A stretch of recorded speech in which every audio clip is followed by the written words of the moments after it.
اگر عورت کو پوری رات نفس پر بٹھا کر لذت لینا چاہتے ہو تو 3 کام کبھی مت کرنا۔ السلام علیکم ناظرین، اکثر عورتیں جنسی طور پر بہت ٹھنڈے مزاج کی ہوتی ہیں اور مرد کے بار بار بلانے پر بھی مرد کا بستر گرم کرنے سے انکار کرتی رہتی ہیں، کیونکہ عورت میں جنسی جذبات کی گرمی کا نہ ہونا مرد کے لیے فکر کی بات ہوتی ہے۔ اس لیے آج کی اس ویڈیو میں ہم آپ کو بتائیں گے کہ عورت کو پوری رات نفس پر بٹھا کر لذت لینا چاہتے ہو تو 3 کام کبھی مت کرنا۔ نمبر 1، لڑکوں سے زنا۔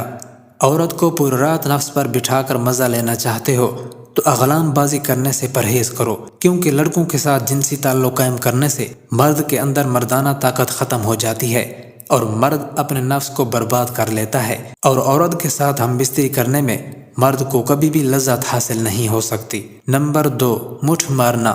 اگر عورت کو پوری رات نفس پر بٹھا کر لذت لینا چاہتے ہو تو مشت زنی کبھی مت کرنا، یعنی مٹھ کبھی مت مارنا، کیونکہ مٹھ مارنے کی عادت آج کل کے نوجوانوں کی زندگیاں برباد کر رہی ہے، اور جوان لڑکے اپنے ہاتھوں سے اپنی صحت کو برباد کر رہے ہیں، اور بعد میں مردوں کا نفس عورت کی شرمگاہ کے قابل نہیں رہتا اور مرد عورت کی شرمگاہ سے اصل مزہ لینے سے محروم رہ جاتا ہے۔ نمبر 3، عورت کی شرمگاہ میں ماہواری کے دوران نفس اندر ڈالنا۔ اگر عورت کو پوری رات نفس کے اوپر بٹھا کر لذت لینا چاہتے ہو تو ماہواری کے دوران حیض کے دنوں میں عورت کی شرمگاہ میں کبھی بھی نفس مت ڈالنا، کیونکہ ماہواری کے دوران عورت کے ساتھ ہم بستری کرنے سے مردوں کے نفس کے اندر خطرناک جراثیم داخل ہو جاتے ہیں اور مرد عورت کے ساتھ تعلق قائم کرنے کے قابل نہیں رہتے۔